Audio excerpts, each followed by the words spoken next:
सतीश पूनिया जी। 167।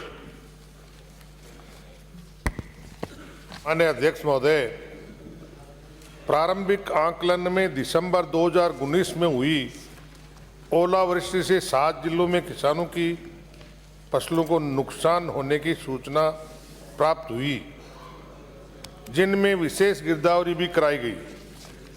जिला जोधपुर से प्राप्त गिरदावरी रिपोर्ट प्रपत्र 7D के आधार पर 13 गांव के 2246 काश्तकार प्रभावित हुए। अन्य 6 जिलों में SDR नॉर्म्स के अनुसार 33% से कम फसल खराबा हुआ है।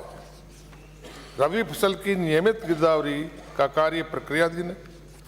गिरदावरी रिपोर्ट प्राप्त होने के उपरांत ही वास्तविक आकलन की स्थिति ज्ञात हो पाएगी। खंड 2, प्रभावित किसानों की सूचियां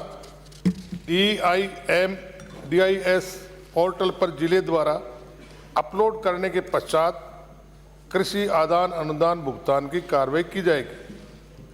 खंड 3, मौसम विभाग द्वारा प्रसारित मौसम की चेतावनी को जिलों को प्रेषित किया जाता है, जो प्रेस मीडिया व इलेक्ट्रॉनिक मीडिया के माध्यम से किसानों को जानकारी में लाई जाती है। 12 दिसंबर 2019 को बड़ी त्रासदी हुई, लगभग 20 जिले प्रभावित हुए। आपने 7 का आकलन किया और उसमें 1 जिले को किया। तो मैं पूछना चाह रहा हूं कि नुकसान के प्रारंभिक आकलन से लेकर विशेष गिरदावरी और अंतिम रिपोर्ट और फिर पोर्टल पर अपलोड होने में और उसके बाद किसान की जेब तक वो पैसा पहुंचने में कितना समय लगता है? अध्यक्ष महोदय, जिला कलेक्टरों को इस बात के निर्देश दिए गए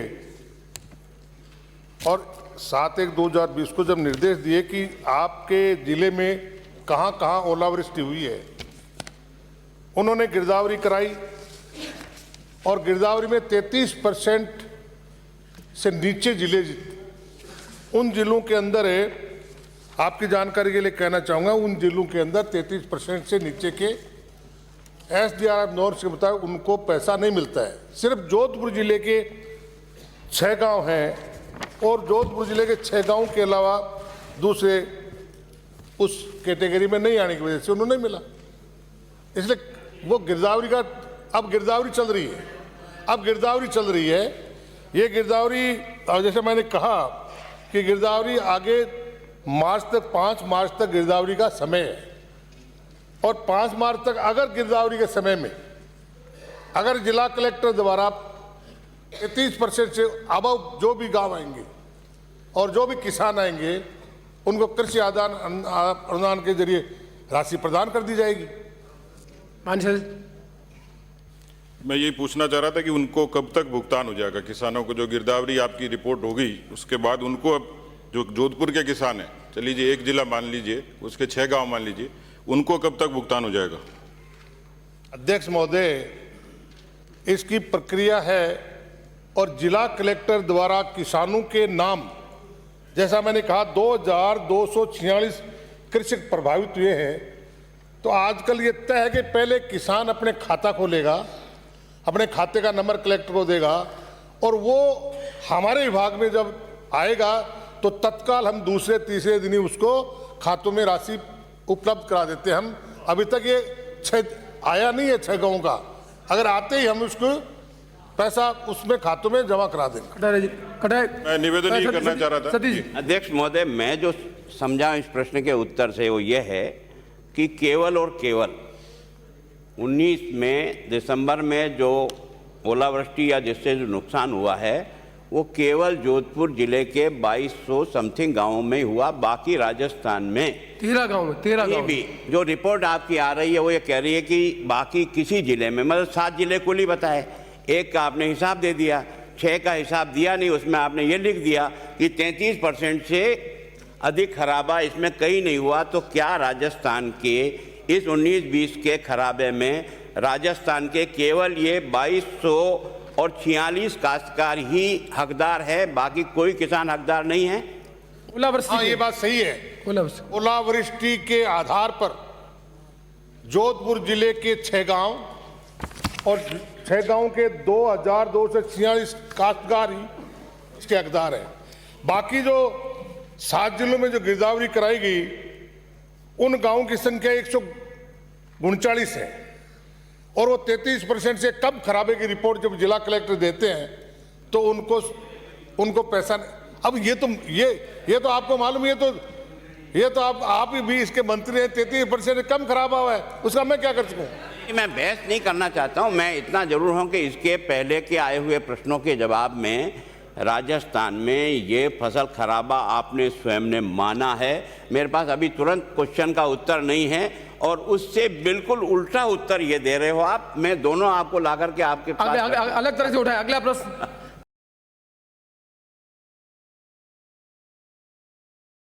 अगला प्रश्न सतीश पुनिया। 141। अध्यक्ष महोदय, खंड 1, राजस्थान में वर्तमान में संस्कृत शिक्षा विभाग के अंतर्गत 13 आचार्य एवं 17 शास्त्रीय स्तर के महाविद्यालय संचालित हैं। प्रत्येक महाविद्यालय में श्रेणीवार स्वीकृत पद एवं रिक्त चल रहे पदों का विवरण परिशिष्ट 1 पर संलग्न है। खंड 2, जी हाँ, संस्कृत शिक्षा विभाग के अंतर्गत महाविद्यालय स्तर पर रिक्त पदों को भरने की कार्रवाई हेतु महाविद्यालय सेवा नियम बनाने की प्रक्रियाधीन है। नियम प्रभावी होते ही महाविद्यालयों के रिक्त पदों को भरने की प्रक्रिया प्रारंभ किया जाना संभव होगा। खंड 3, जी हाँ, संस्कृत शिक्षा विभाग अंतर्गत विद्यालय स्तर पर जनवरी 2019 से अब तक अर्थना भिजवाने भर्ती की प्रक्रिया का विवरण निम्नानुसार है। प्राध्यापक के विभिन्न विषयों के विद्यालय 286 पदों की अर्थना राजस्थान लोक सेवा आयोग को दिनांक 17/12/2019 को भिजवाई गई। प्रधानाध्यापक प्रवेशिका के 83 पदों की संशोधित अर्थना राजस्थान लोक सेवा आयोग अजमेर को दिनांक 13/1/2021 को भिजवाई गई। शारीरिक प्रशिक्षण अनुदेशक 3rd ग्रेड के 60 पदों एवं पुस्तकालय अध्यक्ष 3rd ग्रेड के 31 पदों की अर्थना राजस्थान कर्मचारी चयन बोर्ड जयपुर को 28/10/2020 को भिजवाई गई। जनवरी 2019 से अब तक अध्यापक ग्रेड 3rd के 431 पदों पर भर्ती की गई है। साथ ही वरिष्ठ अध्यापक के विभिन्न विषयों के 708 अभ्यर्थियों के नियुक्ति आदेश जारी किए गए हैं। प्राध्यापक के विभिन्न विषयों के विद्यालय 286 पदों में से 264 पदों हेतु आयोग के स्तर पर काउंसलिंग की प्रक्रिया की जा चुकी है। 264 पदों की आयोग से अविस्थापना प्राप्त होते ही शीघ्र ही नियुक्ति की कार्रवाई प्रारंभ की जाएगी। शेष 22 पदों हेतु परीक्षा आयोजित की जा चुकी है, परिणाम आना शेष है। अध्यापक ग्रेड 3rd के कुल रिक्त पद 1777 हैं, जिनमें से 226 पदों को भरने की प्रशासनिक व वित्तीय स्वीकृति प्राप्त हो चुकी है। शेष 1551 पदों को भरने की प्रशासनिक व वित्तीय स्वीकृति प्रक्रियाधीन है। रीट 2021 के आयोजन उपरांत इन पदों को भरा जाना प्रस्तावित है। महाविद्यालय स्तर पर सेवा नियमों के अभाव में भर्ती प्रक्रिया संभव नहीं हो पा रही है। माननीय अध्यक्ष महोदय, संस्कृत शिक्षा के कॉलेज बंद होने की कगार पे 75% पद रिक्त पड़े और मुझे चतुर्थ सत्र में भी उत्तर यही मिला था कि प्रक्रियाधीन है। मैं ये पूछना चाह रहा हूँ कि ये प्रक्रिया कितने समय से प्रक्रियाधीन है और कब तक पूरी हो जाएगी? सर, माननीय सदस्य ने जो बताया कि कॉलेज शिक्षा के अंतर्गत संस्कृत शिक्षा में 75% पद रिक्त हैं, ये गलत है। मैं बताना चाहूँगा आपकी जानकारी के लिए, प्रोफेसर 7 पद स्वीकृत है, 7 कार्यरत चल रहे हैं, 0 खाली है। व्याख्याता 188 पद स्वीकृत है, 90 भरे हुए हैं, 98 खाली हैं। अतिरिक्त प्रशासनिक अधिकारी 4 स्वीकृत हैं, 3 कार्यरत हैं, 1 खाली है। सहायक प्रशासनिक अधिकारी 28 स्वीकृत हैं, 20 भरे हुए हैं, 8 खाली हैं। इस तरह से यूडीसीआं कुल मैं बताना चाहूँगा 379 पद स्वीकृत हैं। टोटल विभिन्न संवर्गों के 206 भरे हुए हैं, 173 खाली हैं। और इनको शीघ्र ही, जैसा कि आपने कहा, एक मिनट, कब तक भर दिए जाएंगे? माननीय अध्यक्ष महोदय, मैं प्रतिशत की बात नहीं कर सकता। हो सकता है प्रतिशत गलत हो। 2006 में भी खाली, 2006 से खाली है, 8 से खाली है, 11 से खाली है, 14 से खाली है और सवाल का जवाब वही आ रहा है। आपने 2018 में योग बताया कि 100 भर्ती और 118 खाली हैं, तो मैं ये पूछ रहा हूँ कि ये प्रक्रिया कब पूरी हो जाएगी? माननीय अध्यक्ष महोदय, मैंने कहा कि स्कूलों की जो 3rd ग्रेड टीचर्स की भर्ती रीट 2021 का जैसे ही आयोजन होगा उसके बाद तुरंत भर दिए जाएंगे और बाकी पदों के लिए फाइनेंस डिपार्टमेंट को भेज रखा है 1500 लगभग पदों के लिए। 2nd ग्रेड के जो पद हैं उनको भर दिए जा रहे हैं। कॉलेज शिक्षा के मैं खुद ही, मेरे यहाँ भी कॉलेज है, मैं उसको देख रहा हूँ। मैं 2013 से खाली है, 19 से खाली है। कॉलेज एजुकेशन संस्कृत का कोलैप्स हो चुका ऑलमोस्ट। तो ये देखें, मतलब प्राचार्य का पद खाली है। मैं नाथद्वारा खुद का देख रहा था, नाथद्वारा प्राचार्य का पद खाली है, साहित्य का पद खाली है, अंग्रेजी का पद खाली है। तो कॉलेज आफ्टर कॉलेज यदि इसी तरह से पोस्ट वैकेंट रहेगी तो संस्कृत के प्रति लोगों की रुचि खत्म हो जाएगी। जो भी आप निर्णय करें, कम से कम ये करें कि वहाँ पर पढ़ाई सुचारू रूप से चले। उस संबंध में जो भी निर्णय करना है, जैसे कॉलेज एजुकेशन ने किया है, आपको कोई टीचर्स को टेम्परेरी लगाना है या उसको व्यवस्था करनी है, कुछ न कुछ व्यवस्था करके उन कॉलेजों में टीचिंग का काम होना चाहिए। पर ये जो पद खाली है वो इंडिकेट करते हैं कि संस्कृत एजुकेशन के कॉलेज सारे कोलैप्स हो जाएंगे। माननीय अध्यक्ष महोदय, आपने जो निर्देश है उसको से कार्रवाई की जाएगी, लेकिन मैं साथ में बता रहा हूँ थोड़ा वो संशोधन चल रहे हैं नियमों के। कॉलेज शिक्षा के जैसे नियम हो जाएंगे और उसके बाद इसके तहत ही गेस्ट फैकल्टी के द्वारा अध्यापन की व्यवस्था सुनिश्चित कर दी जाएगी।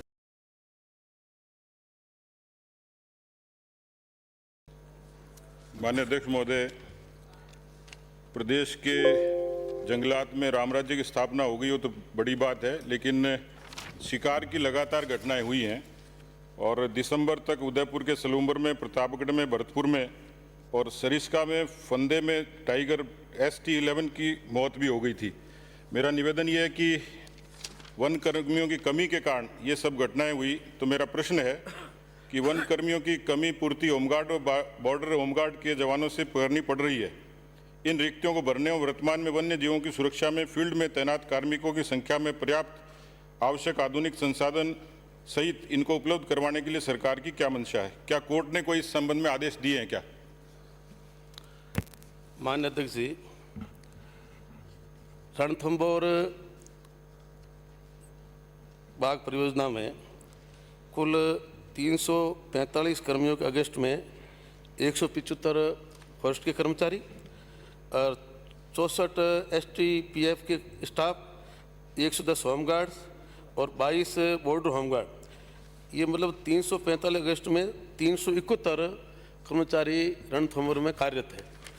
जहाँ तक सरिस्का का मामला है, वहाँ टोटल 281 पोस्ट हैं और उसके अगस्त में 178 फॉरेस्ट के कर्मचारी अधिकारी और 110 बॉर्डर होमगार्ड के, 70 अलवर से प्रशिक्षण केंद्र होमगार्ड के 178 लगे हुए हैं। टोटल जगह है 281, उसके अगस्त में 346 लगे हुए हैं, मतलब ज़्यादा लगे हुए हैं, कम नहीं लगे। अध्यक्ष महोदय, प्रश्न जो पूछा था उसके हिसाब से आपका जवाब नहीं है। क्या यह सही कि प्रदेश में नेशनल पार्क एवं टाइगर रिजर्व में विगत 2 वर्षों में शिकार की घटनाओं वृद्धि हुई? इसका तो दे दिया कि वृद्धि नहीं हुई, ये तो समझ में आ गया। इसके आगे लगा तो जनवरी 19 से जनवरी 21 तक प्रदेश में कहाँ कब शिकार के मामले सरकार के ध्यान में आए, बताओ तो सही, तब तो पता है वृद्धि हुई कि नहीं हुई पता लगेगा। माननीय अध्यक्ष जी बोल रहे थे, आपके अध्यक्ष, इनको तो बोलने का मौका दो इनको। अरे पर माननीय मंत्री आपको क्या है अधिकार? बोल रहे थे आप, माननीय अध्यक्ष जी, माननीय अध्यक्ष जी, इसमें वन्य जीव भरतपुर, स्वाई माधोपुर, रणथंभौर, बाग परियोजना अलवर और कोटा, इसमें माननीय प्रतिनिधि नेता से कहना चाहूँगा 17-18 में शिकार घटना हुई थी 55, 18-19 में हुई है 48 और 19-20 में हुई है 41। ये चार्ट है, कमी आई है। मैं जो जवाब भेजा है ना माननीय मंत्री जी, मैं ये चीज, प्रश्न के 2 भाग हैं। एक भाग का तो जवाब दे दिया, दूसरा भाग जो पूछ रहे हैं कि जनवरी 2019 से 2021 तक कहाँ कब घटना हुई, उसके बारे में उत्तर के साथ नहीं जुड़ा हुआ है। ये मतलब मेरा प्रश्न ये कि जो उत्तर दिया है उसमें आधा पार्ट का उत्तर नहीं है। जी इसमें बोल रहा हूँ सब, सुन तो लो। इसमें साहब जनवरी 19 से 21 तक 2 घटनाएं भरतपुर में घटित हुई, 2 हुई स्वाई रणथंभौर, 16 घटनाएं, 2 घटनाएं रणथंभौर करौली परियोजना में, 13 घटनाएं अलवर बाग परियोजना में और 10 घटनाएं कोटा में, कुल 41 घटनाएं हुई है। सतीश जी पूछना कुछ? माननीय अध्यक्ष महोदय, आपने परिशिष्ट 6 के बिंदु 1 में कुछ सिस्टम की स्थापना के बारे में बताया है। मेरा प्रश्न है कि इस सिस्टम पर कुल कितनी राशि व्यय और कहाँ पर यह सिस्टम स्थापित किया गया है और इस सिस्टम से कितने किलोमीटर तक निगरानी की जा सकती है? क्या इसमें पूरे किसी एक जंगल को कवर किया गया है? रणथंभौर के अंदर और सरिस्का में दोनों जगह high level inter agency coordination committee द्वारा कैमरे लगे हुए हैं और ऑटोमेटिक कैमरे हैं, उनका कंट्रोल रूम से कंट्रोल किया जा रहा है। दोनों अभयारण्य दोनों में कैमरे लगे हुए हैं और जो बाकी हमने घटनाओं की शिकार की रोकथाम के लिए हमने आपको 6 परिशिष्ट लिख के दिया है।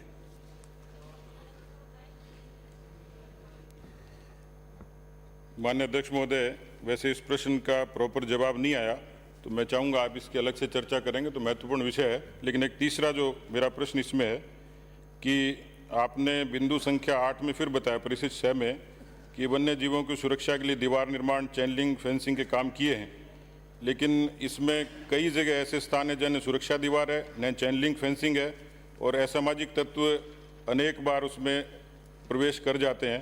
तो इसकी प्रभावी रोकथाम के लिए सरकार ने कोई कार्य योजना बनाई है क्या? जहाँ जहाँ रणथंभौर में सरिस्का में जहाँ आबादी बसी हुई है माननीय अध्यक्ष जी, उस जगह बाकायदा दीवार कर रखी है, फेंसिंग कर रखी है। आपको पर्टिकुलर स्थान बता दें, हम कर देंगे। बाकी जो आपने सवाल पूछा है एक शिकार घटना को लेकर, दूसरा जो पूछा है मतलब सुरक्षा के लिए, तमाम व्यवस्थित जवाब आपको दिया गया है।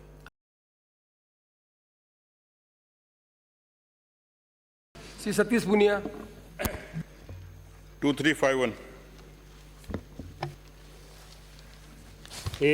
जी हाँ, विभाग के अधीन आमेर विकास एवं प्रबंधन प्राधिकरण में कार्यरत कार्मिकों का श्रेणीवार विवरण परिशिष्ट 1 पर संलग्न है। 2, जी हाँ, विभाग के अधीन आमेर विकास एवं प्रबंधन प्राधिकरण वर्णित स्मारकों के रखरखाव / मरम्मत एवं संरक्षित रखने के कार्य हेतु प्राधिकरण को स्मारक अधीक्षकों से समय समय पर आवश्यकता अनुसार प्रस्ताव प्राप्त होते रहते हैं। ऐसे कार्यों को करवाने हेतु सभी स्मारकों पर मरम्मत हेतु वार्षिक अनुबंध किए जाते हैं तथा रखरखाव / मरम्मत / संरक्षण के लिखित / मौखिक प्रस्ताव प्राप्त होते ही संवेदक को निर्देशित कर कार्य प्रारंभ कर दिए जाते हैं। सामान्य मरम्मत से भिन्न प्रकृति के कार्य हेतु पृथक निविदा आमंत्रित कर कार्य करवाए जाते हैं। वर्तमान में प्रगतिरत / स्वीकृत मरम्मत कार्यों का विवरण परिशिष्ट 2 पर संलग्न है। प्राधिकरण द्वारा विगत 3 वर्षों में कराए गए रखरखाव / मरम्मत / संरक्षण कार्यों का विवरण परिशिष्ट 3 एवं प्राप्त नवीन रखरखाव / मरम्मत / संरक्षण प्रस्ताव जिन पर आगामी वित्तीय वर्ष में कार्य किया जाना है परिशिष्ट 4 पर संलग्न है। 3, जी हाँ, विभाग के अधीन आमेर विकास एवं प्रबंधन प्राधिकरण को 2 वर्षों में बजट आवंटन का मदवार विवरण परिशिष्ट 5 पर संलग्न है। 4, जी हाँ, बिंदु संख्या 2 के अनुसार। माननीय अध्यक्ष महोदय, क्या आमेर विकास प्राधिकरण जिस पर जयपुर शहर के पुरातत्व महत्व के स्मारकों के संरक्षण की जिम्मेवारी है, इसमें जो बजट की कटौती की गई है, इसमें सरकार वृद्धि का कोई प्रस्ताव रखती है? कोई बजट कटौती नहीं की गई है। मैं आमेर में जो कार्य चल रहे हैं वर्तमान में ऑनगोइंग वर्क्स 8 हैं, जिसमें 135.64 लाख रुपए व्यय किए जाएंगे। और आमेर का आप चाहें तो मैं बता दूं, अभी आमेर महल जयपुर में डीजी सेट व विद्युत मोटरों की वार्षिक मरम्मत पर 9.94 लाख रुपए खर्च किए जाएंगे, कार्य प्रगति पर है। आमेर में परियों का बाग व मावठा के निकट जो क्षतिग्रस्त हुई दीवारों पर 2.42 लाख रुपए, कार्य प्रगति पर है। आमेर महल में विविध कार्य 22.13 लाख, कार्य प्रगति पर है। आमेर महल में जलेब चौक में नई लॉन्च बनाने व फर्नीचर बनाने का कार्य 4.77 लाख का कार्य प्रगति पर है। आमेर महल जयपुर में वार्षिक रखरखाव का कार्य 69.09 लाख दिनांक 31/3/2000 तक की अवधि बढ़ाई है। ये 29/1/2021 को पूर्ण होना था। आमेर महल जयपुर में इलेक्ट्रिक सिस्टम की मरम्मत हेतु विभिन्न विद्युत उपकरण उपलब्ध कराने का वार्षिक दर अनुबंध 10.77 लाख का था, वो कार्य प्रगति पर है। आमेर महल जयपुर में सीसीटीवी एवं पीएस सिस्टम का वार्षिक संचालन रखरखाव का कार्य 5-7 लाख ये भी कार्य प्रगति पर है। आमेर महल जयपुर में इलेक्ट्रिक सिस्टम की मरम्मत हेतु विभिन्न विद्युत उपकरण उपलब्ध कराने का वार्षिक दर अनुमान 9.95 लाख निविदा की कार्रवाई प्रक्रियाधीन है। एक पुराने सवाल के जवाब में 8 करोड़ था जिसको 5 करोड़ कर दिया गया, लेकिन मैं दूसरा मेरा इसमें जो प्रश्न है कि पुरातत्व के कौन कौन से कार्य जो आइकॉनिक टूरिज्म डेस्टिनेशन के रूप में सरकार ने विकसित करने के लिए केंद्र की सरकार ने 325 करोड़ रुपए का प्रस्ताव दिया था, इसका प्रेजेंटेशन भी केंद्र के समक्ष हो गया था, तो ये जो काम इसमें होने तो इसमें प्रगति क्या है ये पूछना चाह रहा हूँ।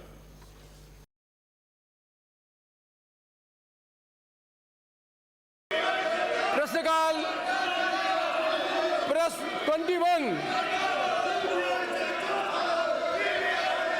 यहाँ जिला कार्यालय जयपुर के पत्र क्रमांक 960 दिनांक 8/2/21 द्वारा तहसील आमेर स्थित राजस्व ग्राम सिरसली के खसरा नंबर 1360/550 रकबा 6.24 हेक्टेयर में से 0.18 हेक्टेयर खसरा नंबर 542/1353 रकबा 0.07 हेक्टेयर कीता 2 रकबा 0.25 हेक्टेयर चरागा भूमि राजस्थान भू राजस्व अधिनियम 1956 की धारा 92 के तहत आबादी परियोजनार्थ आरक्षित किए जाने एवं उक्त अधिनियम की धारा 102 के तहत संबंधित ग्राम पंचायत सिरसली के अधीन किए जाने के संबंध में प्रस्ताव राजस्व विभाग के प्राप्त हुआ था।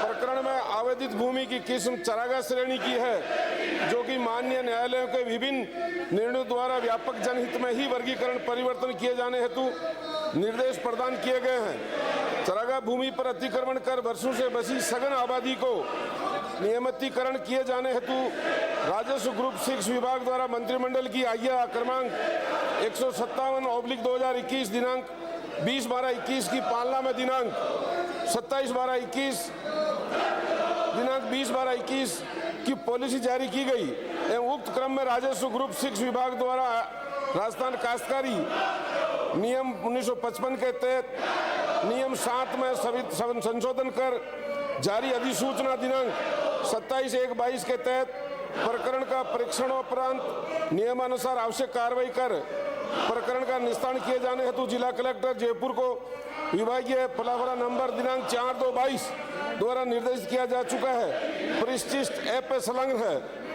नंबर 2, चरागा भूमि पर बसी आबादी को नियमित किए जाने हेतु जिला कलेक्टर जयपुर द्वारा उक्त पॉलिसी के तहत नियमानुसार आवश्यक कार्रवाई की जाएगी।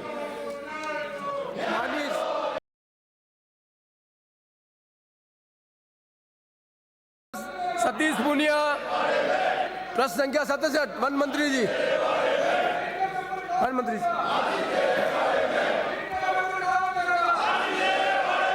खंड 1 प्रदेश में जनवरी 2019 से जनवरी 2022 तक रणथंभौर अभ्यारण्य, सरिस्का अभ्यारण्य एवं मुकंदरा हिल्स राष्ट्रीय उद्यान आदि अन्य वन्य क्षेत्रों से बाघों के लापता व गुमशुदगी, अवैध शिकार व क्षेत्रीय अधिकार को लेकर आपसी टकराव तथा मौतें होने का वर्षवार विवरण परिशिष्ट 1 के अनुसार है। वर्तमान में बाघों की स्थिति का विवरण परिशिष्ट 2 के अनुसार है।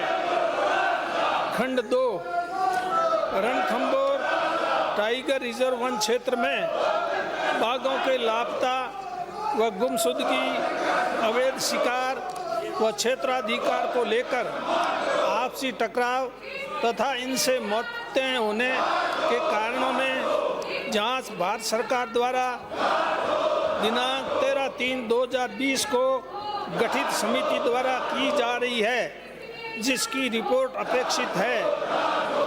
वर्ष 2020 में मुकंदरा हिल्स टाइगर रिजर्व में हुई बाघों की मृत्यु के संबंध में राज्य सरकार द्वारा जांच की गई। प्राप्त जांच रिपोर्ट में बाघ परियोजनाओं के प्रबंधन को सुदृढ़ करने के लिए दिए गए सुझावों का परीक्षण कर एक टास्क फोर्स द्वारा परीक्षण किया जा रहा है। सरकार द्वारा खंड 3 सरकार द्वारा बाघों की सुरक्षा हेतु किए जा रहे उपायों का विवरण परिशिष्ट 3 पर संलग्न है। अध्यक्ष महोदय, आज ही दैनिक भास्कर में खबर छपी है और ये सही है कि रणथंभौर टाइगर रिजर्व में 99 ने 3 शावकों को जन्म दिया। एक शावक पहले दिखा था, आज वो 3 शावकों के साथ दिखी। इस प्रकार इन अब बाघों का कुनबा है वो 81 से बढ़कर 83 हो गया है। इनमें 33 शावक है। अध्यक्ष महोदय, प्रदेश में परिस्थिति के अनुसार प्रदेश में जनवरी 19 से जनवरी 22 तक रणथंभौर अभ्यारण्य, सरिस्का टाइगर रिजर्व एवं मुकंदरा हिल्स राष्ट्रीय उद्यान आदि वन क्षेत्रों से बाघों के लापता व गुमशुदगी, उनके अवैध शिकार व क्षेत्राधिकार लेकर आपसी टकराव तथा मौतें होने का विवरण प्रस्तुत कर रहा हूँ। जिन बाघों के साक्ष्य उपलब्ध नहीं हो रहे हैं उनमें रणथंभौर टाइगर रिजर्व के 13 बाघों में से 4 बाघ मृत की श्रेणी में आते हैं तथा शेष की प्राकृतिक कारण से मृत्यु या बाघों का अधिक घनत्व के कारण उत्पन्न दबाव से इस क्षेत्र से पलायन या आपसी टकराव से मृत्यु संभावित है। प्रमाणों के अभाव में निश्चित तौर पर कुछ कहा जाना संभव नहीं है। ज्ञातव्य हो कि नर बाघ T38 वर्ष 2010 में रणथंभौर टाइगर रिजर्व से पलायन कर गया था, जो कि लगभग 10 वर्ष पश्चात माह अक्टूबर 2020 से पुनः वापस रणथंभौर टाइगर रिजर्व में विचरण कर रहा है। जिन बाघों के साक्ष्य प्राप्त नहीं हो रहे हैं उनमें 8 बाघ रणथंभौर कोर, 3 बाघ रणथंभौर बफर और 2 बाघ रणथंभौर टाइगर रिजर्व से बाहर केला देवी अभ्यारण्य में प्रवासरत थे। इसके अतिरिक्त कई बाघ शावकों के साक्ष्य कैमरा ट्रैप में प्राप्त नहीं हो रहे हैं। मादा बाघिन T73 की संभावित मृत्यु के पश्चात यह संभावना है कि उसके 3 शावक भी जीवित नहीं है। मादा बाघिन T84 के विचरण क्षेत्र में 2 वयस्क मादाओं ये 3 वयस्क नर बाघों के विचरण होने से इसके 3 शावकों की क्षेत्रीय संघर्ष में मृत्यु संभावित है। इस प्रकार T60 के 1 शावक व T102 के 1 शावक की क्षेत्रीय संघर्ष में मृत्यु हुई है। इसके अतिरिक्त T111 ने 4 शावकों को जन्म दिया था। वर्तमान में 3 शावकों में से 2 के साक्ष्य प्राप्त हो रहे हैं। 1 शावक की प्राकृतिक मृत्यु संभावित है। मुकंदरा में बाघिन MT2 की मृत्यु के बाद उसका 1 शावक भी जीवित नहीं रहा है। MT2 के 1 शावक एवं तथा MT4 के 1 शावक के भी कोई साक्ष्य प्राप्त नहीं हुए हैं। रणथंभौर टाइगर रिजर्व में 2 बाघों, सरिस्का टाइगर रिजर्व में 1 बाघ और मुकंदरा हिल्स टाइगर रिजर्व में 1 बाघ की प्राकृतिक मृत्यु हुई है। इस प्रकार रणथंभौर टाइगर रिजर्व में 2 बाघों मुकंदरा हिल्स टाइगर में 1 बाघ की इस अवधि में शिकार के कारण टाइगर की मौत का कोई प्रकरण प्रकाश में नहीं आया है। बाघों की वर्तमान स्थिति इस प्रकार है। रणथंभौर टाइगर रिजर्व नर 23, मादा 30, शावक 19, कुल 72। धौलपुर नर 1, मादा 0, कुल धौलपुर में नर 1, मादा 1, शावक 2, कुल 4। रामगढ़ विषधारी अभ्यारण्य में नर 1, कुल 1। केला देवी अभ्यारण्य में नर 1, मादा 1, शावक 2, कुल 4। सरिस्का टाइगर रिजर्व में नर 9, मादा 11, शावक 5, कुल 25। मुकंदरा टाइगर रिजर्व मादा 1, कुल 1। इस प्रकार नर 35, मादा 44 और शावक 28, कुल 107 आज भी है। वर्तमान में बाघों की संख्या रणथंभौर टाइगर रिजर्व की वर्ष 1973 में स्थापना के बाद की अब तक की यह अधिकतम संख्या है। वर्तमान में नर एवं मादा बाघ का अनुपात भी 1:1.3 है। वर्तमान में 32 मादा बाघिनों रणथंभौर 30, करौली 1, धौलपुर 1 में से अधिकांश प्रजनन आयु में है, जिसके कारण नए शावकों के जन्म में भी वृद्धि हुई है। वर्ष 19 से 21 के बीच 44 शावकों रणथंभौर 40, करौली 2, धौलपुर 2 का जन्म हुआ है। रणथंभौर टाइगर रिजर्व में वर्ष 2006 से 2014 तक भारतीय वन्य जीव संस्थान देहरादून द्वारा किए गए एक शोध में ये उल्लेख किया गया है कि रणथंभौर टाइगर रिजर्व के रणथंभौर नेशनल पार्क एवं सवाई मानसिंह अभ्यारण्य क्षेत्र में टाइगर घनत्व कैरिंग कैपेसिटी के बराबर पहुंच चुका है। शोध के समय रणथंभौर टाइगर रिजर्व प्रथम के क्षेत्र में 43 वयस्क बाघ थे, जबकि वर्तमान में बढ़कर 23 नर 30 मादा कुल 53 वयस्क बाघ हो गए हैं।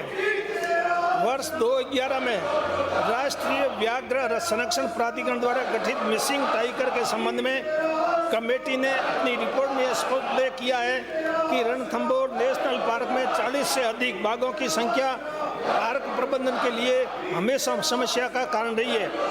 वयस्क होने पर बाघ या तो अपनी टेरिटरी से दूर चले जाते हैं या पूर्व में स्थापित बाघ बाघिन को उनकी टेरिटरी से विस्थापित कर देते हैं।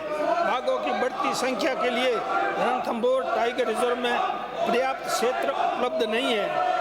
रणथंभौर टाइगर रिजर्व में बाघों की बढ़ती संख्या के कारण बाघों के क्षेत्रीय संघर्ष की घटनाएं में भी वृद्धि हुई है। वर्ष 2021 में ही क्षेत्रीय संघर्ष की 10 से अधिक घटनाएं हुई है, जिनमें 5 बाघ बाघिनें T84 मादा, T124 मादा, T34 नर, T120 नर, T123 नर एवं T129 नर के छोटे आने के साक्ष्य प्राप्त हुए हैं। मादा T124 का मादा T125 के आपसी संघर्ष में गंभीर रूप से घायल होने पर T124 की कटी हुई जीभ का ट्रैकुलाइज कर उपचार किया गया।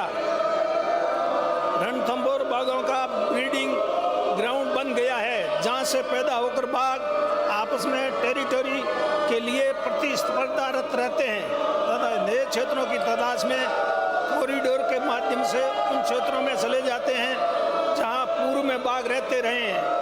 इस प्रकार रणथंभौर टाइगर रिजर्व टाइगर की सोर्स पॉपुलेशन के रूप में कार्य करता है, जहां वन्य जीव प्रबंधन एवं टाइगर मॉनिटरिंग सघन रूप से की जाती है।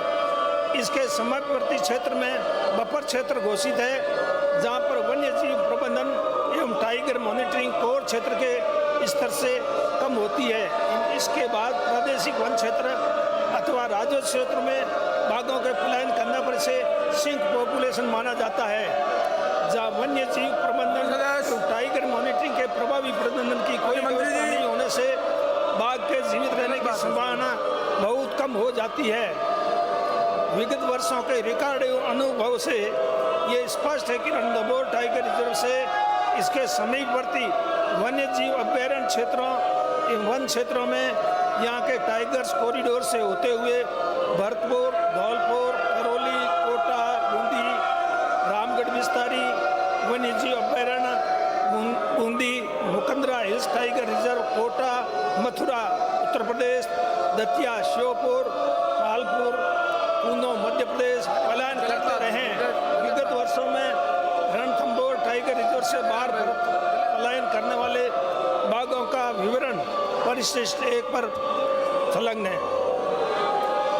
प्रदेश में जनवरी 19 से 22 तक रणथंभौर अभ्यारण्य, सरिस्का टाइगर रिजर्व एवं मुकंदरा हिल्स टाइगर उद्यान आदि वन क्षेत्रों से बाघों के लापता एवं गुमशुदगी, उनके अवैध शिकार और क्षेत्राधिकार लेकर आपसी टकराव तथा मौतें होने के प्रकरणों में जांच, बाघ बाघिनों का प्राकृतिक आयु प्राप्त होने पर मृत्यु होना, अन्य टाइगर्स के साथ आपसी टकराव के कारण मृत्यु होना अथवा अन्य टाइगर्स के दबाव के कारण टाइगर रिजर्व क्षेत्र के बाहर पलायन कर जाना, यह एक सामान्य प्रक्रिया है। प्रत्येक टाइगर की मृत्यु अथवा साक्ष्य नहीं आने की नियमित रिपोर्ट राष्ट्रीय व्याघ्र संरक्षण प्राधिकरण को भेजी जाती है। वन क्षेत्र में बाघों के लापता, गुमशुदगी, मौतों, अवैध शिकार, क्षेत्राधिकार को लेकर आपसी टकराव तथा इनसे मौत होने के प्रकरणों में जांच की स्थिति निम्नानुसार है। अभ्यारण्य का नाम रणथंभौर टाइगर रिजर्व। विवरण: बाघ बाघिनी का प्राकृतिक आयु प्राप्त होने में मृत्यु होना, अन्य टाइगर्स के साथ आपसी टकराव का मृत्यु होना तथा दबाव टाइगर रिजर्व क्षेत्र के बाहर पलायन कर जाना एक सामान्य प्रक्रिया है। प्रत्येक टाइगर की मृत्यु अथवा साक्ष्य नहीं आने की नियमित रिपोर्ट राष्ट्रीय व्याघ्र संरक्षण प्राधिकरण को भेजी जाती है। राष्ट्रीय व्याघ्र संरक्षण प्राधिकरण द्वारा रणथंभौर टाइगर के मिसिंग टाइगर्स की जांच के लिए AIGF NTCA Bangalore regional deputy director उत्तरी क्षेत्र वन्य जीव अपराध नियंत्रण ब्यूरो एवं श्री आयान साधु प्रोजेक्ट साइंटिस्ट टाइगर सेल भारतीय वन्य जीव संस्थान देहरादून की 3 सदस्यीय टीम का गठन 13/3/20 को किया गया है, जिसकी जांच प्रक्रियाधीन है और जांच के आदेश की प्रति भी संलग्न 2 पर है। Mukundra hills tiger reserve. Mukundra hills tiger reserve में हुई बाघों की मृत्यु के संबंध में राज्य सरकार द्वारा जे आदेश क्रमांक F forest 2002 part 1 Jaipur dated 4/8/2020 से श्री योगेंद्र कुमार डक प्रधान मुख्य वन संरक्षक विकास राजस्थान जयपुर को जांच अधिकारी नियुक्त किया गया। जांच रिपोर्ट राज्य सरकार को प्रस्तुत कर दी गई है। जांच रिपोर्ट में बाघ परियोजनाओं के प्रबंधन को सुदृढ़ करने के लिए दिए गए सुझावों के परीक्षण हेतु टास्क फोर्स का भी गठन किया गया है। बाघों की सुरक्षा हेतु किए जाने वाले उपाय: बाघ संरक्षण एवं संवर्धन के लिए एक रणनीति पत्र तैयार किया जाकर सरकार से स्वीकृत हो चुका है। इस रणनीति पत्र का क्रियान्वयन किया जा रहा है। वन एवं वन्य जीवों की सुरक्षा हेतु अधीनस्थ स्टाफ के साथ बॉर्डर होमगार्ड एवं स्थानीय वॉलंटियर्स तैनात किए गए हैं। इस वर्ष वन्य जीव प्रभाग में 299 अतिरिक्त बॉर्डर होमगार्ड नियोजित किए जाकर उनके साथ सघन गश्त की जाती है। रिक्तियों को भरने व अतिरिक्त कार्मिकों को नियोजित करने की कार्रवाई प्रगतिरत है। अलग अलग स्थानों पर सर्विलांस टावर व ड्रोन कैमरों का उपयोग कर वन क्षेत्रों की मॉनिटरिंग की जाती है, जिसे संसाधनों की उपलब्धता के अनुरूप बढ़ाया जाएगा। सुरक्षा हेतु परिचय क्षेत्र में पेट्रोलिंग रूट कच्चे वन पथ के मिसिंग लिंक का निर्माण कराया गया है। परिधि क्षेत्र के संवेदनशील स्थानों पर नई चौकियों का निर्माण तथा पुरानी बंद चौकियां पुनरुद्धार कर आबाद किया गया है। रणथंभौर में बदलाव, जैतपुर इत्यादि तथा सरीका में बफर क्षेत्र में कार्य कराए जा रहे हैं। अन्य क्षेत्रों में इसी प्रकार सुरक्षा बढ़ाई जाएगी। व्यवस्थित रूप से पेट्रोलिंग रूट बनाकर स्टाफ द्वारा उन पर रात्रि दिन में गश्त की जाती है, जिसे और सुदृढ़ करने हेतु संसाधनों की व्यवस्था की जा रही है। गर्मी के समय वन्य जीवों के लिए सोलर पंप व अंडरग्राउंड पाइपलाइन के माध्यम से बेहतर जल प्रबंधन किया गया है, जिसके कारण इस समय बाघों का पलायन रोका जा सके। अन्य क्षेत्रों में भी यह कार्रवाई की जा रही है। टाइगर रिजर्व क्षेत्रों में पर्यटन के दबाव को कम करने के उद्देश्य से रोटेशन पॉलिसी के आधार पर अन्य महत्वपूर्ण संवेदनशील क्षेत्रों जैसे बदलाव, सरीसिका बफर, मुकंदरा बफर इत्यादि में पर्यटन रूट खोला जाना भी प्रक्रियारत है। बाघों की सुरक्षा हेतु राष्ट्रीय व्याघ्र संरक्षण प्राधिकरण नई दिल्ली द्वारा समय समय पर जारी दिशा निर्देश एवं फेज 4 प्रक्रिया अनुसार 24/7 बाघों की मॉनिटरिंग कैमरा ट्रैप व MSTRI PES ऐप का उपयोग कर की जा रही है, जिसको अन्य क्षेत्रों में भी बढ़ाया जाएगा। बाघों के बढ़ते हुए कुनबे को ध्यान में रखते हुए एक दीर्घकालीन योजना बनाने हेतु 10 16/8/2021 के एक विशेषज्ञ समिति का गठन किया गया। बैठ जाओ।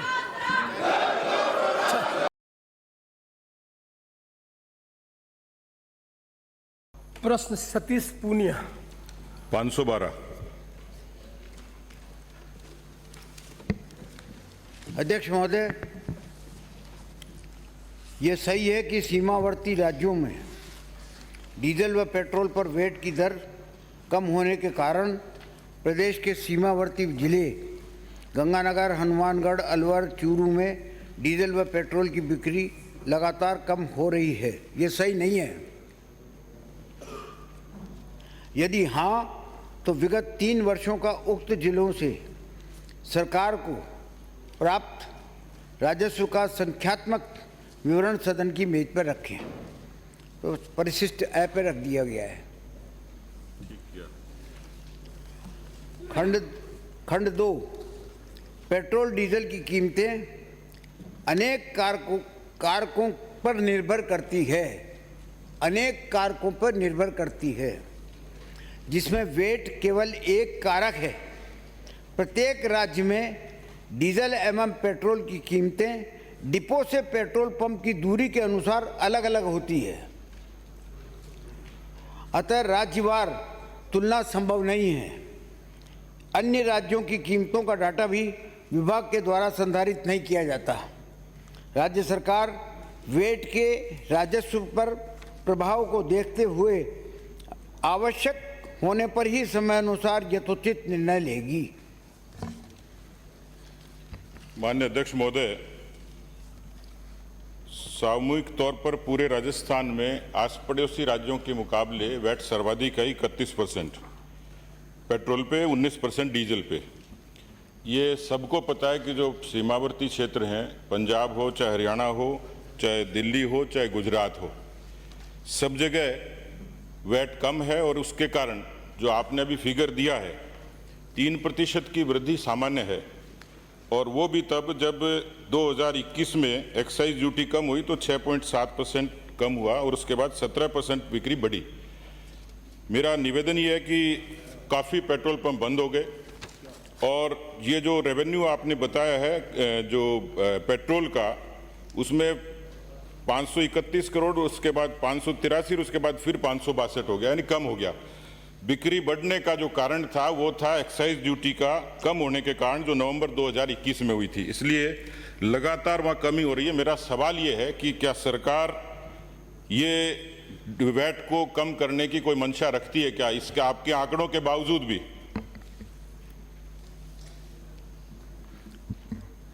जहाँ तक सवाल इस बात का है कि वेट कम करने की कोई मंशा रखती है, तो मैंने जवाब में ही आपको निवेदन कर दिया कि राजस्व पर प्रभाव को देखते हुए आवश्यक होने पर ही समयानुसार निर्णय लिया जाएगा। अभी कोई निर्णय नहीं है। दूसरी बात यह है, जैसा आप कह रहे हैं, जिस सवाल में यह है कि आपकी बिक्री कम होती जा रही है और राजस्व घटता जा रहा है। मैं आपको आंकड़े बता देता हूँ। डीजल की जो बिक्री हुई वो 2021 में और 2022 में वो बढ़कर के 1,39,445 हो गई, जबकि ये 2021 में 2020 और 21 में 1,09,000 ही थी। ये बढ़ गई। जवाब भी अपने को देना है मदन जी, आपको देना है कि आपको देना है? ये तो हो गई, ये तो आ गया आपका डीजल की बिक्री। अब राजस्व जो डीजल से मिला वो मैं बता देता हूं कि 2020 और 2021 में कुल मिलाकर के 216 करोड़ 67 करोड़ रुपए जो आए, लेकिन बढ़कर के ये जो है 2022-2023 में 234.89 रुपये हो गए। एक बात। दूसरे साल ये तो अलवर में हो गए, और चूरू में ले लो आप, तो चूरू में भी जो है ये राजस्व जो है 2020 और 21 में 135.76 का था, जो 21 और 22 में बढ़कर के 150.60 हो गया, और फिर 22-23 में बढ़कर के 206.93 हो गया। इसी तरीके से गंगानगर में ले लो आप, गंगानगर में 136.3 था, और ये आपका 20-21 में 127 हो गया। 127 के बाद में फिर वे 2022-2023 में 144 पहुंच गया, बढ़ गई। इसी प्रकार से मानसदास, आई विल एक्सप्लेन। मैं राठौड़ साहब, I will not allow it. मैं हद हो गई mister Madan Bilawar, there is limit to it. Being a senior member, this what example you want to set it? मित्रता तो बाहर है, हाउस के लिए थोड़ी है, मित्रता के लिए। डीजल का काम करते हैं ना। हाँ, डीजल में राठौड़ बीच में आ गए। हाँ, वही बात। इसी तरह से पेट्रोल ले लें आप। पेट्रोल की अलवर में जो 2021 में 94,737 थी लीटर, वो 21-22 में बढ़कर के 95 हो गई, 95,436 हो गई। और फिर 2022-23 में 89 पहुंच गई, 89,393 पहुंच गई। और इससे जो राजस्व मिला वो 2020-21 में 223.47 मिला, और 2021 और 22 में बढ़कर के 248.41 हो गया, और 22 और 23 में 244.60 हो गया, बढ़ गया। फिर इसी तरीके से चूरू को ले लें आप। चूरू के, चूंकि चूरू के बारे में पूछा आपने, चूरू में ले लें आप तो 2020-21 में 44,119 लीटर बिका, और 2021-22 में 51,000 हो गया, और 22-23 में ये जरूर कम हुआ, 38,000 हो गया। इसके बाद लेकिन राजस्व बढ़ गया। राजस्व देखिए आप, चूरू का ही 20-21 में 98 करोड़ था, 21-22 में 119 करोड़ हो गया, और 22-23 में 105 करोड़ हो गया। इसी प्रकार से गंगानगर ले लें आप, 60,444 पेट्रोल की बिक्री हुई, लीटर बिक्री हुई, जो ये जरूर कम हुई है, 47,000 हो गई, 47,620। सिर्फ जितने सवाल आपने पूछे गंगानगर का, चूरू का, अलवर का, हनुमानगढ़ का, उसमें सिर्फ एक गंगानगर का जो है वो जरूर 10 करोड़ रुपए का राजस्व भी कम हुआ, 10 करोड़ रुपया, और पेट्रोल भी कम बिका है। इस प्रकार से हनुमानगढ़ ले लें आप। हनुमानगढ़ में 27,164 थी 20-21 में, वो बढ़कर के जो है 22-23 में 28,738 हो गई, 338 हो गई, सॉरी। और पेट्रोल की बिक्री जो है 66.53 थी, और 20-21 में जो है 71.62 थी, बढ़ी, और 22-23 में फिर बढ़ करके 80.75 हो गई। तो कुल मिलाकर के मेरा कहने का मतलब ये कि अलावा एक गंगानगर की, बाकी चारों पांचों जिलों में बिक्री भी बढ़ी है और राजस्व भी बढ़ा है। ये पेट्रोल का फिगर आपका ही है, मेरा नहीं है, जो कुल योग आपने बताया था। और जिलों के हिसाब से भी मुझे पता नहीं 248 कम होते हैं कि ज़्यादा, लेकिन बाद में आपने का है 244 अलवर का, 119 है चूरू का जो 105 हो गया, 144 है गंगानगर का जो 132 हो गया, हनुमानगढ़ का 71 है जो जरूर बढ़ा है। इसी में उलझ जाएंगे, 10 मिनट हो गए, क्वेश्चन दोनों ही उसी में आगे बोले रहे हो। दूसरा सवाल था जी इनका, आपने बताया, क्योंकि वो इसको स्वीकार नहीं करेंगे, मना कर चुके कि वैट को कम नहीं करेंगे, ये समझ में आ गई, राजस्थान की जनता भी सुन रही है। दूसरा मुझे इन्होंने कहा है कि ये जो पेट्रोल और डीजल की कीमतें जो है वो पंप की दूरी और उसके हिसाब से तय होती हैं। तो मेरा निवेदन ये है कि इसमें जैसे अलग अलग चीज़ों इम्प्रेशन जो आ रहा है ट्रांसपोर्टेशन का, तो क्या राजस्थान की सरकार ने ऑयल डिपो की स्थापना के लिए, क्योंकि कंपनियां करती हैं, लेकिन राजस्थान की सरकार ने कोई कॉरस्पॉन्डेंस, कोई डिमांड, ताकि ट्रांसपोर्टेशन की कॉस्ट कम आए और लोगों को डीजल सस्ता मिले, तो इसके लिए कोई प्रयास किया है क्या? कई बार ऑयल कंपनीज को निवेदन किया, और पेट्रोल और जो केंद्रीय पेट्रोल मंत्री हैं उनसे भी कई बार बात हुई इस बात के लिए। मैं आपको उदाहरण देता हूं। राजस्थान देश का भौगोलिक दृष्टि से सबसे बड़ा प्रदेश है। इसमें एक जिले से दूसरे जिले के बीच की दूरी और अन्य राज्यों की तुलना में बहुत अधिक हो जाती है। इससे डीजल व पेट्रोल की कीमतें प्रतिकूल प्रभाव डालती हैं। ऑयल कंपनीज के द्वारा वर्तमान में राज्य की आवश्यकताओं व दूरियों को ध्यान में रखते हुए समुचित स्थान पर पर्याप्त संख्या में डिपो स्थापित नहीं किए। ये डिपो जो स्थापित नहीं किए उसके लिए कई बार हमने लिखा और कई बार उनको निवेदन भी किया।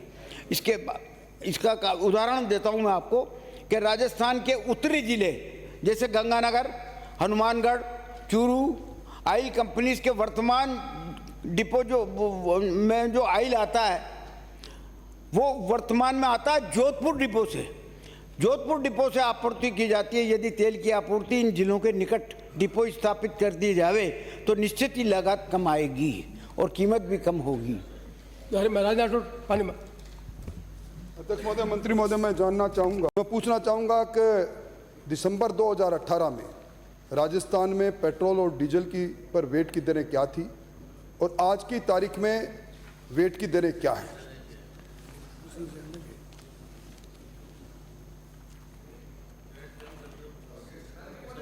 ये फिगर तो मैं लेके नहीं आया हूँ क्योंकि 3 वर्षों का पूछा गया था।